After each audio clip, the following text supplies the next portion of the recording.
नमस्कार। महाशिवरात्रि यानी शिव की महान रात्रि, नाम तो हम सब ने सुना है, पर क्या कभी सोचा है कि एक रात को महान क्यों कहा जाता है?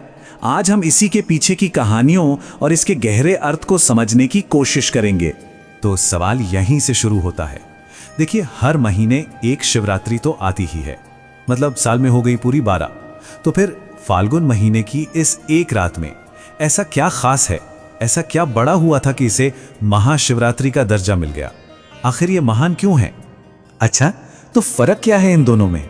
देखिए, जो मासिक शिवरात्रि है वो एक तरह से हमारी रेगुलर भक्ति, एक अनुशासन बनाए रखने के लिए है, लेकिन महाशिवरात्रि वो साल में सिर्फ एक बार आती है और इसका सिग्निफिकेंस, इसका महत्व कॉस्मिक है, मतलब पूरे ब्रह्मांड से जुड़ा हुआ।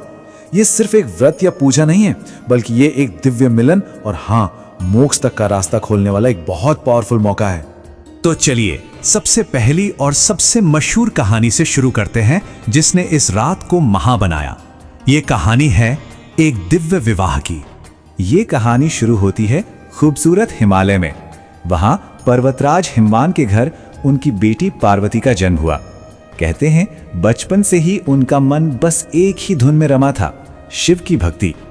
पर दूसरी तरफ थे शिव। वो तो एक तपस्वी थे, दुनिया से बिल्कुल दूर, अपनी गहरी समाधि में लीन। अब पार्वती ने उन्हें अपने पति के रूप में पाने के लिए एक बहुत ही कठोर तपस्या शुरू की, और उनकी यही अटूट भक्ति, यही तप था जिसने आखिरकार शिव का ध्यान अपनी ओर खींचा और उनका मन जीत लिया। और अब आती है वो बात जो इस शादी को बिल्कुल अनोखा बना देती है। वो थी शिव की बारात। जरा सोचिए, उस बारात में कौन कौन था? देवता थे, असुर थे, जानवर थे, और तो और भूत प्रेत भी शामिल थे, क्योंकि शिव तो पशुपति हैं, मतलब हर जीव के स्वामी। उनकी बारात ये दिखा रही थी कि उनकी नजर में कोई छोटा बड़ा, अच्छा बुरा नहीं है, सब एक हैं। सब कुछ ठीक चल रहा था, शादी की रस्में हो रही थी कि तभी पार्वती के पिता ने एक ऐसा सवाल पूछ लिया जिससे सब कुछ एक पल के लिए रुक सा गया। उन्होंने पूछा, दूल्हे का कुल क्या है, वंश क्या है? देखिए, एक राजा के लिए यह शायद सबसे जरूरी सवाल होता है। शिव तो चुप रहे। तब ऋषि नारद ने आगे बढ़कर समझाया। उन्होंने कहा, शिव का कोई वंश नहीं है, उनके ना माता है ना पिता, कोई गोत्र भी नहीं है, वो स्वयंभू हैं, मतलब वो खुद से बने हैं। वो किसी परंपरा में नहीं बंधे हैं, बल्कि सारी परंपराएं तो उन्हीं से शुरू होती हैं। तो मतलब साफ था, ये सिर्फ दो लोगों की शादी नहीं थी, ये था शिव यानी कॉन्शियसनेस और शक्ति यानी एनर्जी का मिलन। ये ब्रह्मांड के उस फंडामेंटल बैलेंस का प्रतीक है जिससे ये पूरी सृष्टि चलती है, और यही है इस रात के महा होने का पहला कारण। लेकिन कहानी यहीं खत्म नहीं होती। चलिए अब देखते हैं कि ये रात सिर्फ एक दिव्य विवाह से भी कहीं ज्यादा क्यों है। दरअसल इस रात की महानता 3 बड़ी घटनाओं पर टिकी है। पहली, जैसा हमने देखा, दिव्य विवाह जो एक कॉस्मिक यूनियन का जश्न है।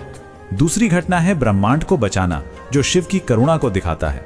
और तीसरी, शिव का वो कॉस्मिक डांस, तांडव, जो इस पूरे अस्तित्व की लय है। तो दूसरी कहानी जुड़ी है समुद्र मंथन से। पौराणिक कथाओं में आता है कि जब देवता और असुर मिलकर अमृत के लिए सागर को मथ रहे थे, तो अमृत निकलने से ठीक पहले उसमें से निकला हलाहल, एक ऐसा भयानक जहर जो इतना घातक था कि पल भर में पूरी सृष्टि को जलाकर राख कर सकता था। अब सोचिए, उस जहर को देखकर हर कोई डर के मारे भाग रहा था, देवता, असुर, सब। तब सब ने मिलकर शिव से प्रार्थना की, और शिव ने बिना एक पल सोचे, बिना किसी हिचकिचाहट के उस पूरे विष को पी लिया ताकि सारी सृष्टि बच सके। ये उनकी बाउंडलेस कंपैशन, उनकी अपार करुणा का प्रतीक है। पर एक और बात हुई, उन्होंने उस जहर को अपने शरीर में उतरने नहीं दिया, बल्कि उसे यहीं अपने गले में ही रोक लिया, और इसी वजह से उनका गला नीला पड़ गया। तभी से उनका एक नाम नीलकंठ भी पड़ा, और माना जाता है कि यह महान घटना भी इसी महाशिवरात्रि की रात से जुड़ी है। और अब आती है तीसरी वजह। कहते हैं कि इसी रात को शिव ने अपना प्रसिद्ध तांडव नृत्य किया था। और देखिए, ये कोई आम डांस नहीं है, ये तो पूरे कॉस्मोस का डांस है।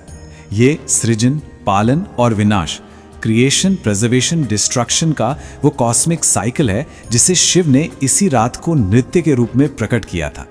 ठीक है, तो हमने इन बड़ी बड़ी दिव्य घटनाओं की बात तो कर ली, पर सवाल यह है कि हम जैसे आम इंसानों के लिए इस रात का क्या मतलब है। चलिए इसे भी समझते हैं।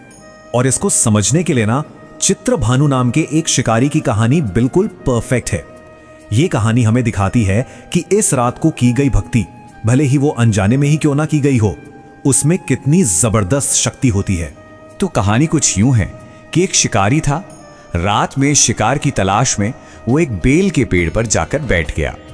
मजे की बात यह कि उसे पता ही नहीं था कि पेड़ के ठीक नीचे एक शिवलिंग स्थापित है।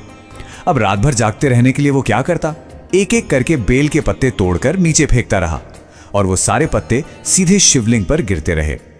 वो दिन भर भूखा प्यासा भी था, तो अनजाने में उसका उपवास भी हो गया और जागरण भी।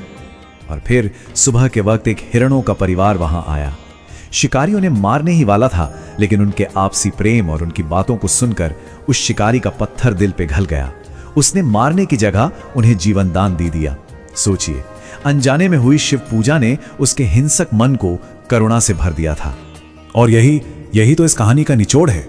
सिर्फ एक रात की अनजाने में हुई पूजा ने एक हिंसक शिकारी का दिल बदल दिया और उसे मोक्ष के रास्ते पर लाकर खड़ा कर दिया। इस रात की ट्रांसफॉर्मेटिव पावर का इससे बड़ा सबूत और क्या हो सकता है। तो इन सारी कहानियों के बाद आखिर हम कहां पहुंचते हैं? इस सब का मतलब क्या है?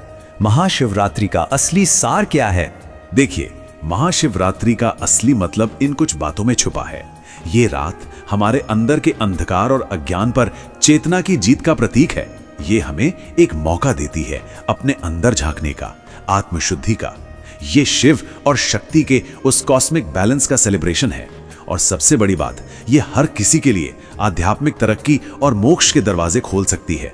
तो आज की ये बातचीत हम इसी एक सवाल के साथ खत्म करते हैं।